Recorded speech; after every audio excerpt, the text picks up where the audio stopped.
Saludos amigos, gracias por la amabilidad de la compañía. Soy Cristino del Castillo y este es su programa A Quemarropa. Me preguntaba un amigo en días pasados cuáles entendía yo que eran los aspectos más resaltantes de la realidad que está viviendo el mundo un año y tanto después del inicio de la pandemia. Y yo le respondí diciéndole que a mi juicio hay tres cosas que son fundamentales y que están marcando las pautas. Lo primero es que nos hemos estado alejando de algunos paradigmas que han orientado nuestras sociedades por más de 40 años. Nos apartamos de esas políticas que por aquí hemos denominado neoliberales, de aquellas recomendaciones del consenso de Washington, de menos Estado, más mercado, menos impuestos para los ricos, menos intervención estatal y ese tipo de políticas que todos conocemos muy bien. En otros lugares le llaman liberalismo, otros le denominan fundamentalismo del mercado por el acento que pone en los factores del mercado para decidir asuntos importantes de la vida de cada ser humano.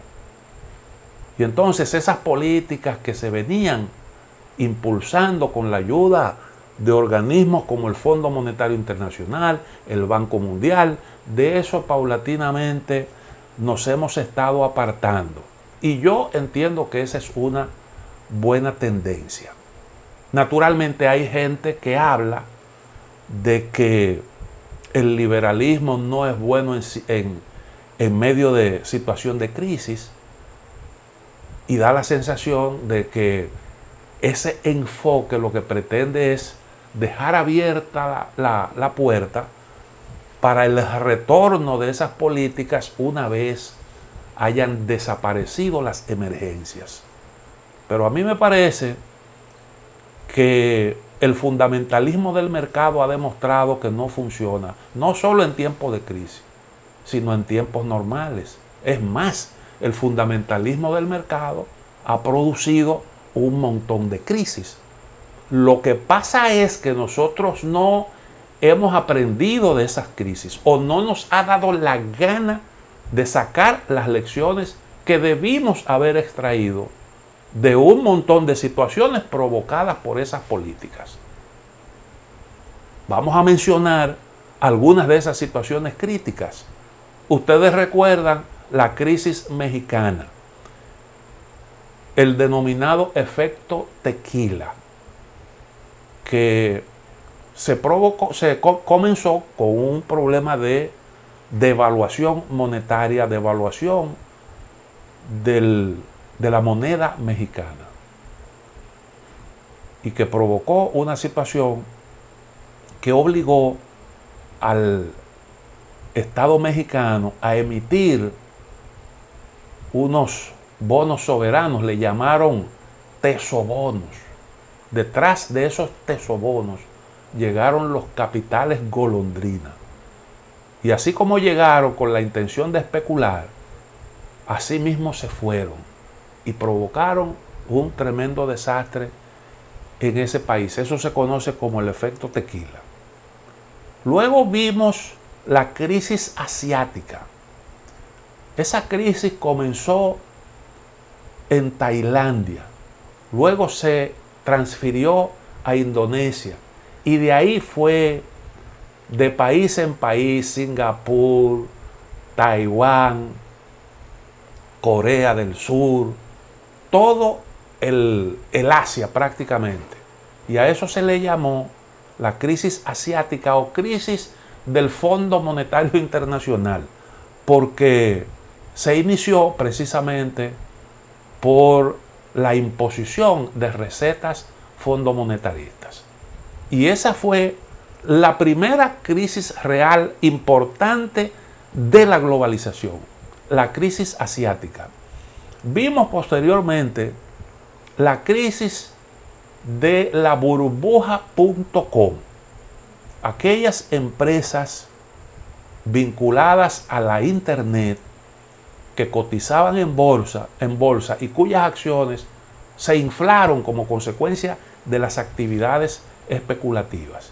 Y entonces después ahí se generó una burbuja y esa burbuja estalló, produciendo un efecto devastador, un efecto muy pero muy pernicioso. A eso se le llamó la burbuja.com.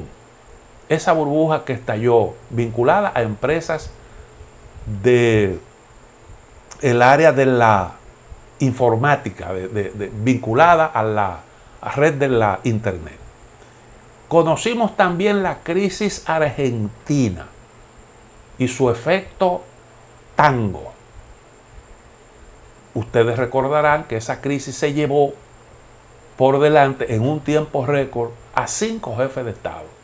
En un tiempo breve, Argentina tuvo 5 presidentes y la gente los barrió a todos, bajo la consigna que se vayan todos, porque ahí hubo una tremenda devaluación, un corralito, y eso fue el producto de la aplicación de recetas fondo monetarista con Domingo Cavallo a la cabeza, que por cierto después se fue como asesor a Ecuador. El Ecuador puso en práctica sus recomendaciones, también neoliberales, y Jamil Mahuad, que fue el que lo llevó, no pudo completar su periodo porque se produjo una situación tremenda como consecuencia de sus recetas, de sus recomendaciones. La crisis argentina fue manejada por un hombre que fue Néstor Kirchner y lo hizo apartándose de las políticas fondomonetaristas y luchando con organismos como el Fondo Monetario Internacional, todo eso, fondos buitres y todos los que generalmente están ahí al acecho en situaciones como esa y que quieren que por sobre todas las cosas se prioricen sus intereses. Conocimos entonces esa otra crisis, la Argentina. Luego vimos la crisis del año 2008, que se inició como crisis hipotecaria, se transfirió, se convirtió posteriormente en una crisis financiera, eso se trasladó al aparato productivo, convirtiéndose en crisis económica, y entonces tuvo unos efectos sociales devastadores, montones de empleos perdidos por todas partes, porque el sistema financiero se contagió, eso se inició, tuvo su epicentro en Estados Unidos, pero se transfirió a toda la economía mundial. Y entonces el mundo vivió por esas actividades especulativas, productos de la desregulación neoliberal, una tremenda crisis. ¿Y quiénes fueron los que pagaron la crisis? La pagaron los trabajadores. Con dinero público, los estados fueron a salvar las instituciones financieras en problemas y las empresas en problemas, con dinero público que le cargaron en los hombros a los trabajadores. Esa es la historia. Ahora entonces viene el coronavirus y pone al descubierto todo eso que se ha generado como consecuencia de la aplicación de esas políticas neoliberales que desde hace mucho tiempo mostraron de lo que son capaces de hacer, de lo que pueden provocar desigualdades, inestabilidad económica, problemas políticos, etcétera, etcétera. Entonces viene la crisis del coronavirus y entonces se produce paulatinamente, frente a la gravedad del hecho, ese cambio de paradigma de que estoy hablando. Una pausa y volvemos en un momentito.